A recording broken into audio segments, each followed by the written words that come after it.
अवतार वरिष्ठाय रामकृष्णाय ते नमः। पवित्रं चरितं यस्या पवित्रं जीवनं तथा पवित्रता स्वरूपिण्यै तस्मै देव्यै नमो नमः। उपस्थित भक्तमंडली के आमार सश्रद्ध नमस्कार।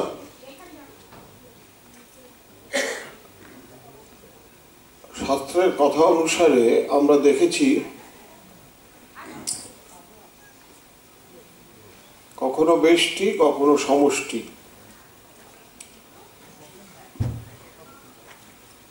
बेष्टि रूपे तुमि जखन विश्व तखन समष्टि रूपे तिनि तखन विराट। সেই বিরাট রূপী ঈশ্বরকে আবার স্মরণ করছি, যার এক একটি অঙ্গ প্রত্যঙ্গ কিংবা অব্যয় আপনারা প্রত্যেকে নিজেরা এবং তার মধ্যে আমিও বটে। ভাবে ঘনীভূত পরিবেশে ঠাকুরের আলোচনা অত্যন্ত মাধুর্যপূর্ণ। ভক্তরা সেটা নিশ্চয়ই মরমে মরমে উপলব্ধি করেন, সেই কারণে এত সত্তর আপনারা বাড়ি ছেড়ে সকলে এখানে এসে হাজির হয়েছেন। আধ্যাত্মিক পরিবেশ মানুষের মনে কত সুকোমল বৃত্তি সৃষ্টি করে এবং দীর্ঘকালীন শান্তি প্রদান করে তা আপনারা নিজেরাই অনুধাবন করতে পারেন নিশ্চয়ই। কারণ শ্রীরামকৃষ্ণ এসেছিলেন এমন একজন অবতার যাকে স্বামীজি অবতার বরিষ্ঠ বলেছেন এই কারণে, বর্তমান যে জগৎ চলছে তার যে ভাবনা চিন্তা তার শ্রেষ্ঠতম প্রকাশ হচ্ছেন শ্রীরামকৃষ্ণ। শুধু প্রকাশ বলবো না, আমাদের জন্য সবথেকে করুণাকর প্রকাশ। ভগবান শ্রীরামকৃষ্ণের বক্তব্যের মধ্যে মনে পড়ে নিশ্চয়ই, তিনি বলেছেন যে জাত সাপের কামড় এই অমোঘ এর ক্ষমতা, শ্রীরামকৃষ্ণের ভাবনা যার ভিতরে প্রবেশ করে তার দীর্ঘস্থায়ী একটা শান্তি লাভ হয়। এটা আমাদের পূর্বপুরুষ যারা আমাদের চলে গেছেন, দেহ রেখেছেন, স্থূল দেহ রেখেছেন কিন্তু সূক্ষ্ম আকারে তারা রয়েছেন, তাদের বক্তব্যের মধ্যে খুব পরিষ্কার। বিশেষ করে আপনাদের ঘরের কাছেই যিনি দীর্ঘকাল কাটিয়েছেন স্বামী অখণ্ডানন্দজি কিংবা প্রেমেশানন্দজির মতো ব্রহ্মজ্ঞ ঋষি যারা মনে করতে পারেন, তারা বুঝতে পারেন যে তাদের বক্তব্য কিংবা তাদের জীবন ধারার মধ্যে আমরা বুঝতে পারি যে আধ্যাত্মিকতা কত সাবলীল হতে পারে, আধ্যাত্মিকতা কত মাধুর্যময় হতে পারে, আধ্যাত্মিকতা কত আপনার হতে পারে। শ্রীরামকৃষ্ণের বিভিন্ন প্রকাশের মধ্যে বিশেষত আমার যেটা মনে হয় যে আমরা যারা ভক্ত, আমরা এটা অন্তত বিশেষ করে বুঝতে চাই যে আমাদের নিজেদের মতো করে আমরা আমাদের ঠাকুরকে পেতে চাই। আমাদের ঘর সংসারের বিভিন্ন রকম চিন্তা ভাবনার সাথে সাথে প্রতিনিয়ত শ্রীরামকৃষ্ণকে পেতে চাই। ঠাকুরের সংসার বলে একটি ধারণা আমাদের পুরনো পুরনো মহারাজদের কাছ থেকে প্রায় শুনবেন। ঠাকুরের ধারণা, ঠাকুরের সংসার, ঠাকুরের ভাবনা, মাকে সঙ্গে নিয়ে চলা, ঘরের গৃহস্থালী কাজ করতে করতে মায়েরা নিজের মায়ের মতো করে আধ্যাত্মিক শক্তি সম্পন্না মহিষীর সঙ্গ করতে পারেন নিজের মা ভেবে। এরকম ঘটনা বহু আছে মায়ের জীবনে, যে তারা গিয়ে দেখছেন যেমনটা ভেবেছিলেন যে একজন ধর্মগুরু, সেরকমটা নয়। নিজের মা বলে তার বোধ হচ্ছে। শুধু তাই নয়, ভক্তরা দেখছেন যে কেউ একজন অসুস্থ হয়ে পড়েছে, জয়রামবাটিতে গিয়ে তার সেবা যত্ন করছেন, নিজের মা যতটা করেন তার থেকেও বেশি গভীরভাবে, স্নেহপূর্ণভাবে আবেগে ভেসে যাচ্ছেন ভক্তরা। সে আবেগ কিন্তু কাল্পনিক আবেগ নয়, সাবলীল আবেগ। এই হচ্ছে শ্রীরামকৃষ্ণের ধর্ম। ধর্ম বলতে নারদ তার ভক্তিসূত্রে, নারদ পরিব্রাজক উপনিষদে রয়েছে যে ধর্ম বলতে 10টা লক্ষণ থাকে ধর্মের। 10টা লক্ষণের প্রথম লক্ষণ হচ্ছে ধৃতি, মানে ধারণা করার ক্ষমতা। ধৃতি, দয়া, ক্ষমা। ধৃতি, ক্ষমা, দম, শৌচম, অস্তেয়ম। ধৃতি মানে ধারণা করা, ক্ষমা মানে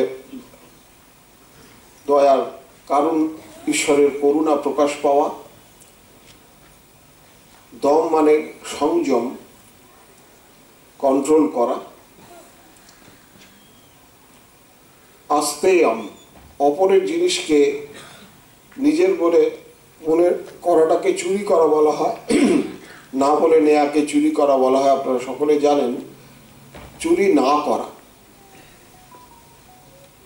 দেখবেন এই রেফারেন্স একটু মনে করতে পারেন যে ভগবান উপনিষদে কিরকম ভাবে বলেছেন,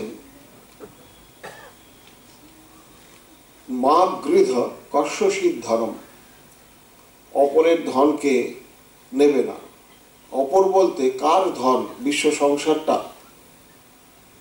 ভগবানের ঐশ্বর্য কিংবা ভগবানের সম্পত্তি। এটা যেখানে আমরা মনে করছি আমার বাড়ি, আমার ঘর, আমার জমি, আমার সম্মান, আমার টাকা পয়সা। এই অস্তেয়ম কথাটা নিয়ে আরো গভীরভাবে কিছুটা চিন্তার প্রয়োজন আছে আমাদের। এগুলো সমস্তই প্রকৃতির নিয়মে আসছে, ঈশ্বরের কৃপাতে আসছে। কালকেই একটা জায়গাতে দেখছিলাম, একজন লিখেছেন খুব সুন্দর, যে ঈশ্বরের কৃপা এবং দয়া। কৃপা মানে তিনি বলতে চাইছেন যে প্রতিকূল পরিবেশে দিয়ে মানুষের মনকে যে শুদ্ধ করার চেষ্টা, সেটাই ঈশ্বরের কৃপা।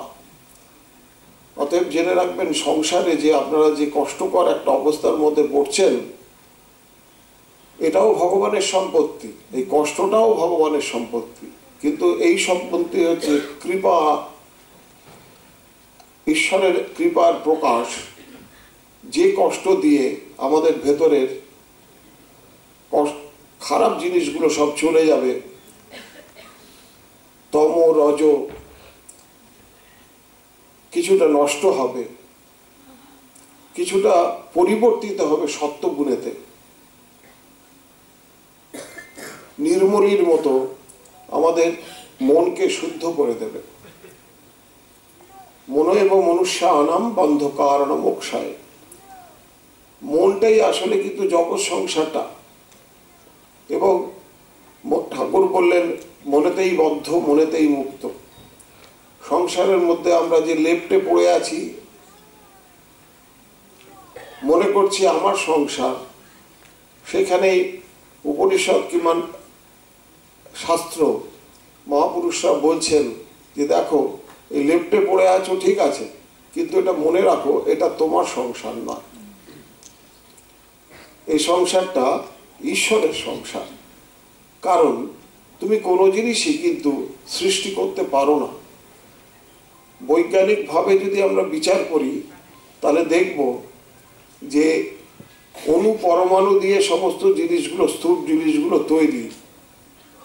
এগুলো কিন্তু আকাশ, বায়ু, অগ্নি, জল, পৃথিবী, এই 5টা উপাদান আমরা তৈরি করতে পারিনি, আমাদের পক্ষে সম্ভব নয়। অতএব জগতের যে কোনো জিনিস প্রকৃতির নিয়মে তৈরি হয় এবং আমরা তার ভোক্তা মনে করি নিজেকে। তার মানে বুঝতে পারছেন, অপরের তৈরি করা জিনিস আমার নিজের বলে কিন্তু প্রতিনিয়ত আমরা বলছি। যারা ভক্তরা এটা দেখুন যে লজিক্যালিও ভাবলে স্পিরিচুয়ালিটির কথা বুঝতে পারবেন, লজিক্যালি ভাবলে, বিচারশীল মন হলে তখন ধরতে পারবেন যে আপনার যে আবেগ সেটা শুদ্ধিকরণের আবেগ না অশুদ্ধতাটাকে বাড়িয়ে তুলছে সেই আবেগ। যদি শুদ্ধিকরণের আবেগ হয় তাহলে মনে রাখবেন তার নামকরণ কিন্তু দুঃখ হয় না, তার নাম হয় ঈশ্বরের কৃপা। সঞ্চালক বলবার সময় একটি কথা বলেছে যেটা আমার সঙ্গে সঙ্গে ঠাকুর মনে করিয়ে দিলেন, এটা এটা ঠিক বললো না। সুব্রত হয়তো ভাবছে এই রে আবার মহারাজ কি বলছে, কিন্তু ব্যাপারটা এই, ও আমাকে বলেছে আমি খুব কর্মব্যস্ত। মোটেই আমি কর্মব্যস্ত নই, আমি সেবায় ব্যস্ত থাকি।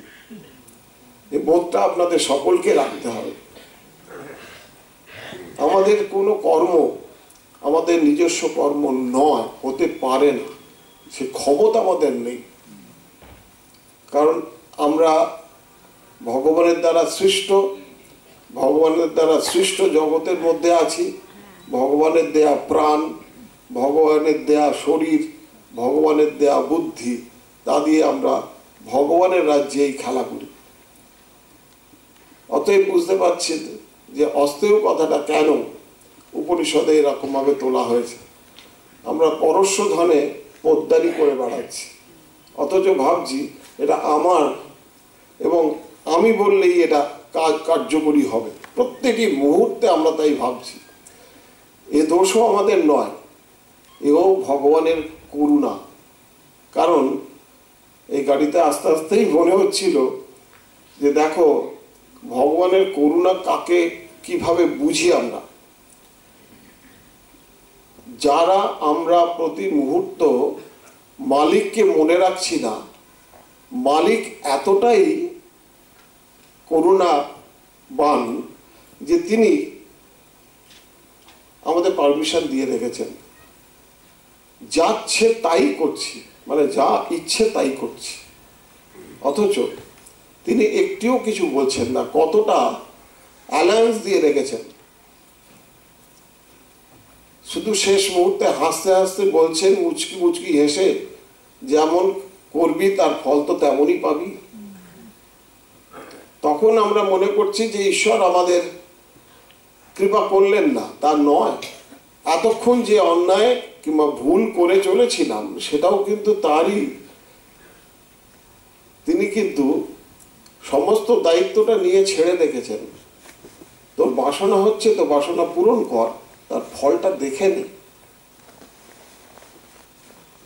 এক্সপেরিমেন্টাল ভেরিফিকেশন শব্দটা সায়েন্সের জগতে একটা খুব ইম্পর্টেন্ট শব্দ। প্রত্যেকটা জিনিস ভেরিফাই করতে হবে এক্সপিরিয়েন্সের দ্বারা। তা শ্রীরামকৃষ্ণ আমাদের মুচকি মুচকি হেসে বলছেন যেমন করবি তেমন তার ফল পাবি। স্বামীজি কি বললেন? কেউ রোধ করতে পারবে না। কি রোধ করতে পারবে না? শুভ কর্মে শুভ, মন্দে মন্দ ফল, এই নিয়ম রোধে নাহি কারো বল। আমরা যা করছি এখন, যা খারাপ আসছে, এই মুহূর্তেই মনে করার কথা নিজের কর্মের ফল হিসাবে আমার আসছে। অপরকে দোষ দিয়ে আর নিজের যন্ত্রণাকে দীর্ঘস্থায়ী করা উচিত হচ্ছে না আমাদের। প্রতিনিয়ত যখনই প্রবলেম আসে, সঙ্গে সঙ্গে সংসারে থেকে আমরা প্রত্যেকেই একটা ভুলই করি, গন্ডগোলটা অন্যে করেছে, ফলটা আমি পাচ্ছি। এইভাবেই বিচার করতে আরম্ভ করি আমরা মূর্খেরা। কিন্তু খেয়াল করছি না যে মন দিয়ে, যে বুদ্ধি দিয়ে বিচার করছি, সেই মন আর বুদ্ধিটা কিন্তু ছায়ারূপী জীবাত্মার, এটা কায়ারূপী ঈশ্বরের নয়। যে পার্সপেক্টিভ আমার মনের মধ্যে তৈরি হয়েছিল কিংবা এখন যে দ্বারা ফল অনুভব করছি, সেটা ঈশ্বরেরই সৃষ্টি, ছায়া আত্মা, কায়া আত্মা নয়। কায়া আত্মা পরমাত্মা, আর ছায়া আত্মা নিজের আত্মা। এই আমিত্ব যেটা আমরা মনে করি, সেই আমিত্বটা আমাদের কাছে কিন্তু অহম নয়, অহংকার, অহমের আকার। যার জন্যই শ্রীরামকৃষ্ণ ধরিয়ে দিয়েছিলেন গল্প করতে করতে অত সুন্দরভাবে, যে শ্রী রাধিকা বলতেন যে এই অহংকার প্রশ্নসূচক, এই অহং যেটা নিয়ে আমি চলছি, আমি করছি, এটাও দিয়েছেন কিন্তু ঈশ্বর। এই বোধগুলো প্রতি মুহূর্তে, প্রত্যেক পদে পদে, প্রত্যেক চিন্তায় যদি অনুরণ না ঘটে, তাহলে আমাদের জীবনে হাসিটা কিন্তু ওপরে দেখানো হাসি হবে, ভেতরের আনন্দের সূচনা হবে না। তাই আমি আপনাদের কাছে এইটাই বলবার জন্য চাইব, ঈশ্বরের কৃপায়, যে দেখুন, সত্যকে সত্য বলে জানবার চেষ্টা করি আমরা সকলে, তবেই সত্যের কাছে তো পৌঁছব। সত্যের অপলাপ করে কিংবা সত্যকে সাজিয়ে গুছিয়ে দেখিয়ে কিছুটা লাভ হলেও পুরোপুরি লাভ হবে না। তো এটা খুব সাবলীলভাবে ধর্মকে বুঝবার নামই শ্রীরামকৃষ্ণ। এবং বলতে বাকি রয়েছে এখনো, এই আস্তেওর পরে উপনিষদে তুলেছে শৌচম। শৌচম কথাটার অর্থ হচ্ছে, যা যেটুকু শাস্ত্রকে অনুধাবন করে বুঝি আমরা, অন্তঃশৌচ বহিঃশৌচ। বেশিরভাগই সংসারে আমরা বহিঃশৌচ নিয়ে চিন্তা করছি, কিন্তু অন্তঃশৌচের কথা চিন্তা করছি না। সাবান মাখাচ্ছি, কিন্তু তার মনের যে হিংসা, ক্রোধ কিংবা অপরকে ছোট করার মতো মলিনতা, তার দিকে ধ্যান দিচ্ছি না, নিজেদেরও দিচ্ছি না, সন্তান সন্ততির প্রতিও দিচ্ছি না। এবং তার মধ্যে প্রতিযোগিতার ভাবনাকে গড়ে তুলছি পলে পলে, আর ভাবছি সে কখনো আমার প্রতিযোগী হবে না। কাকস্য পরিবেদনা, এটা কখনো হয় না। যদি সে প্রতিযোগী মানসিকতা গড়ে তোলে, তাহলে সেই আত্মা কখন প্রত্যেকটি জায়গায় কিন্তু এই প্রতিযোগীর ভাবনায় থাকবে তার, এবং বাড়িতেও প্রতি মুহূর্তে আপনার সাথে প্রতিযোগী হতে চাইবে। এটা খুব স্বাভাবিক।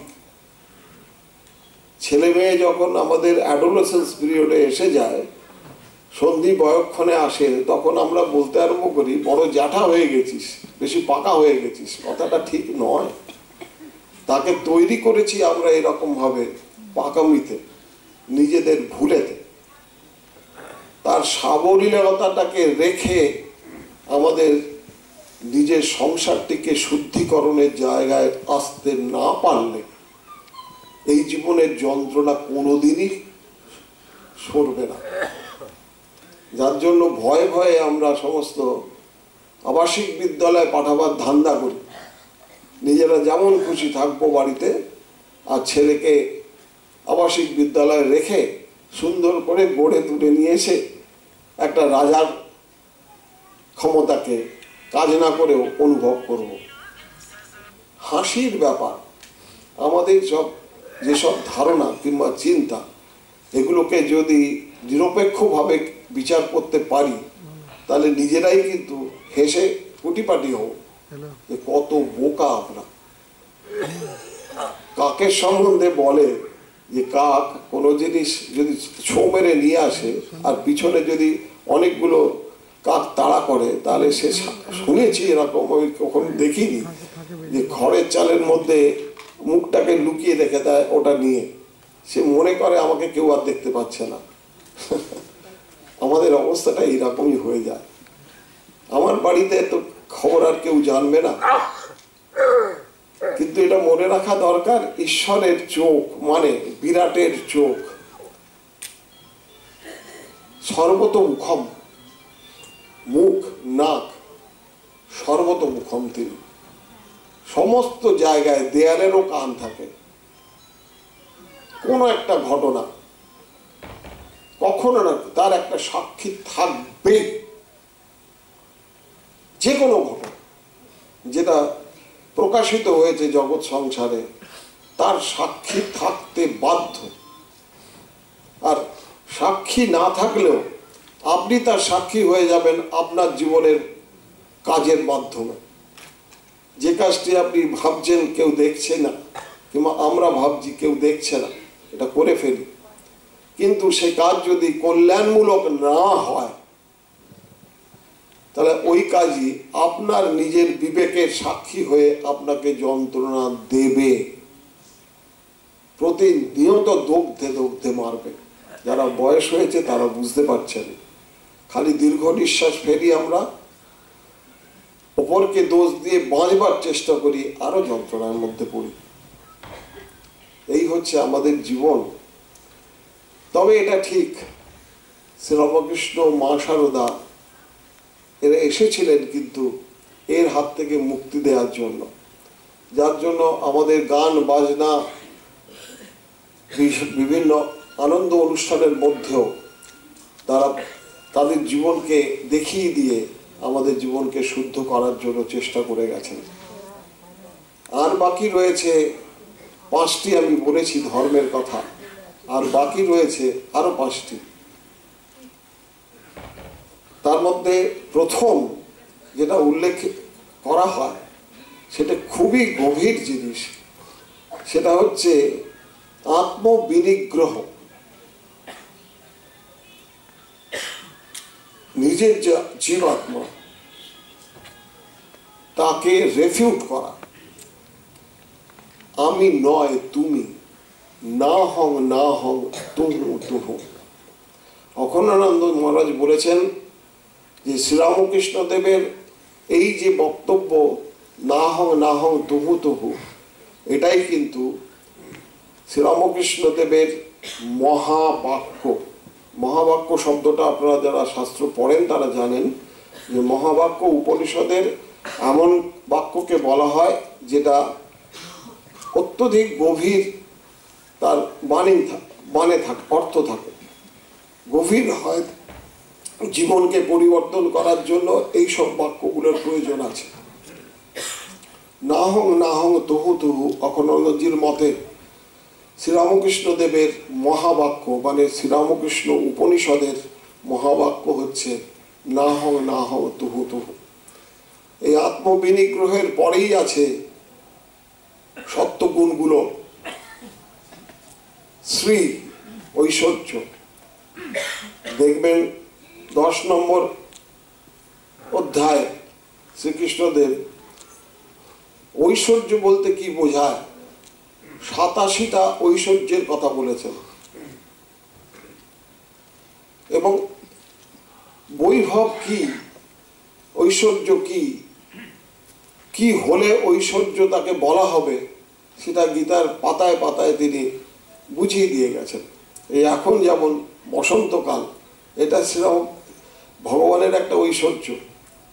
কুসুমা করো, এই সময় বসন্তের সময় গাছে গাছে ফুল হয়, নতুন পাতা হয়, তাই শ্রীকৃষ্ণদেব বলেছেন এই ঋতুরাজ বসন্ত হচ্ছে আমার স্বরূপ।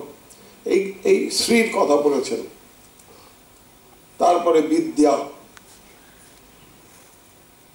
মাস্টারমশাইয়ের ঘটনা মনে আছে তো, যে মাস্টারমশাই বলেছিলেন স্ত্রী কিরকম, বলছে ও অবিদ্যা।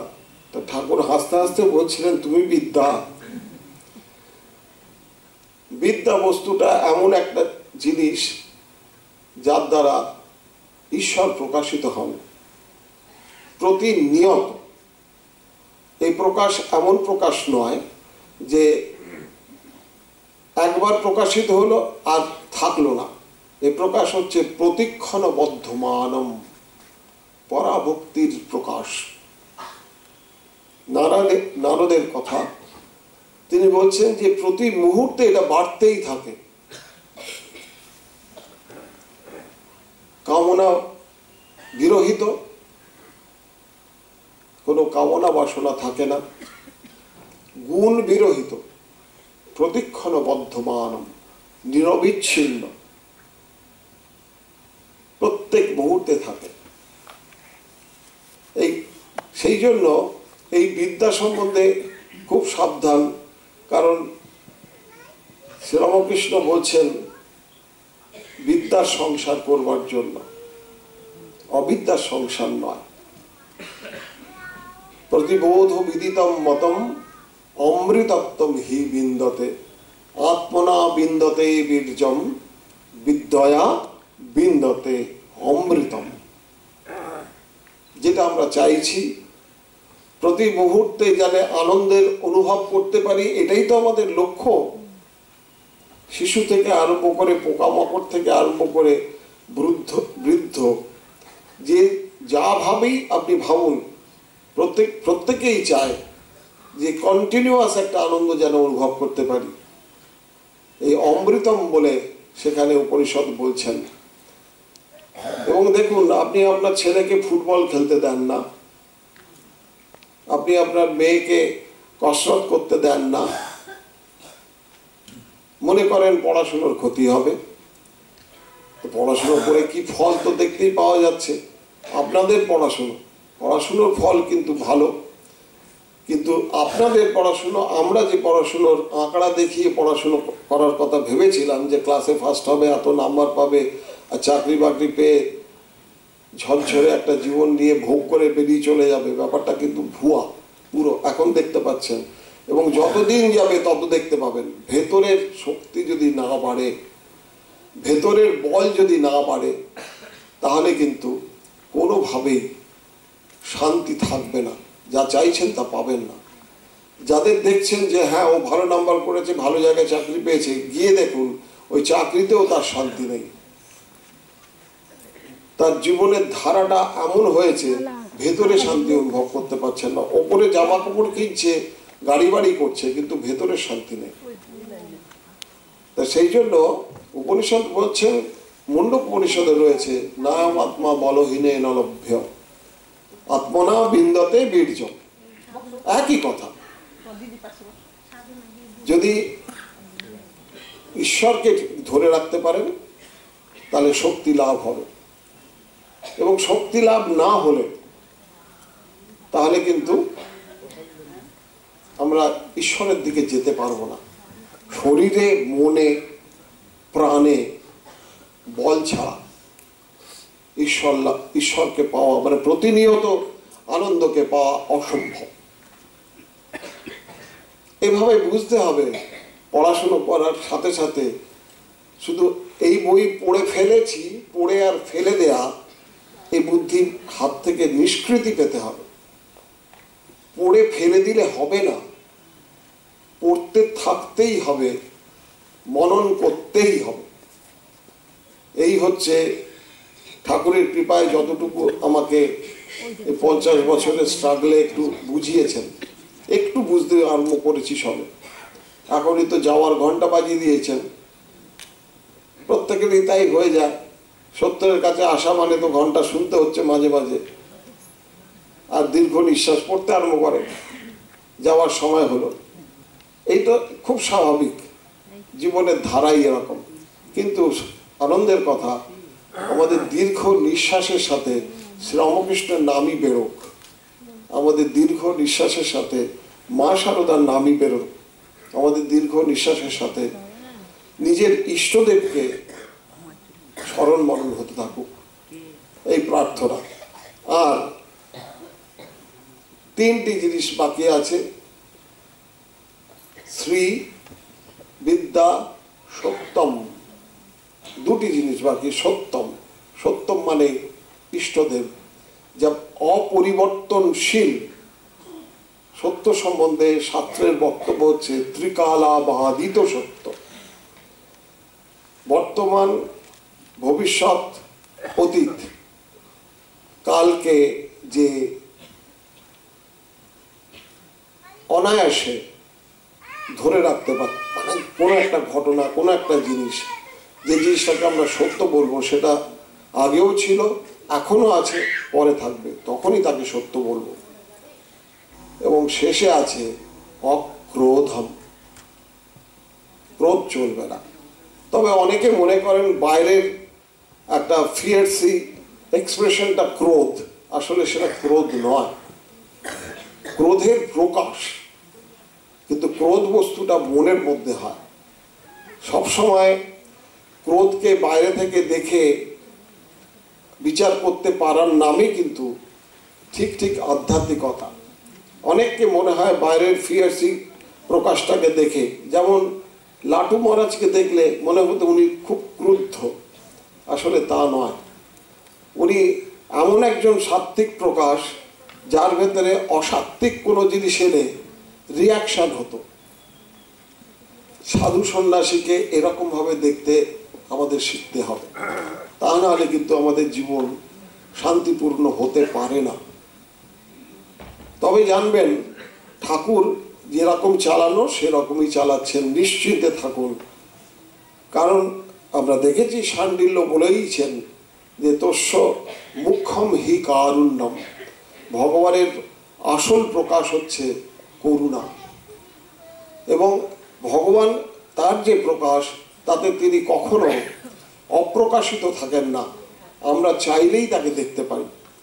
এবং এইটুকু আমরা ঠাকুরের জীবনে দেখতে পেয়েছি, তিনি কথা বলতে বলতেই অন্তর্লীন হয়ে যেতেন, ঈশ্বরের সাথে ঘর করতেন, একাত্ম অনুভব করতেন। ঘর করা মানে একাত্ম অনুভব করতেন। মাকে দেখেছি কথা বলতে বলতে তিনি কীরকম তন্ময় হয়ে যেতে পারতেন। স্বামীজিও বলতে বলতে একটা প্রকাশ কিভাবে ঘটত, অখনন্দজির কথাও অনেকেই জানেন। কোদাল কোপাতে কোপাতে দীক্ষা দিয়েছেন, এরকম ঘটনা কদিন আগে শুনেছি। রজনী মহারাজের দেখা এই সারগাছি আশ্রমে ঘটেছে। তিনি কোদাল কুপিয়ে জঙ্গল পরিষ্কার করছেন, সেই মুহূর্তে একজনকে মানে সে এসে বলেছে যে কি করছে, কি করছে মহারাজ, আমি কি করতে এসছিস? অখনন্দজি জিজ্ঞাসা করেছেন।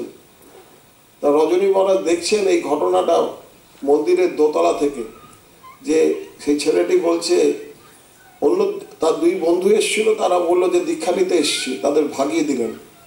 আর এই ছেলেটি বলছে আমার দীক্ষা চেয়েছেন, বলছে দেখ আমি জঙ্গল পরিষ্কার করছি, আমার দ্বারা সব দীক্ষা টিক্ষা দেওয়া হয় সম্ভব না।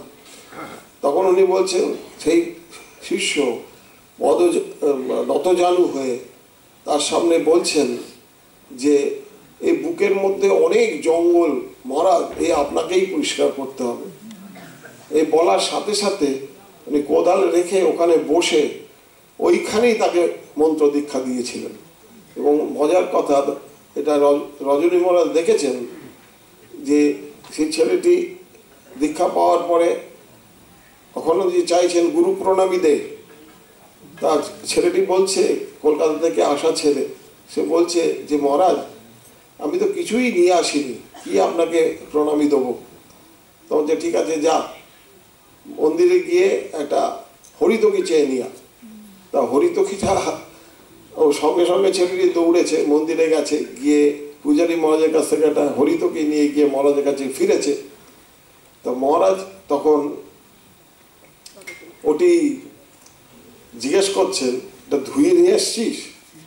তখন ছেলেটি বলছে হ্যাঁ পূজারী মহারাজ ওটা ধুয়েই দিয়েছেন। উনি হরিতকিটি নিয়ে মুখের মধ্যে দিয়ে দিলেন, দিয়ে চিবোতে চিবোতে বললেন যা। এই অখণ্ডানন্দ মহারাজ প্রতিবোধ বিদিতম মতম অমৃতত্বম হিবিন্দতে। নমস্কার সকলকে।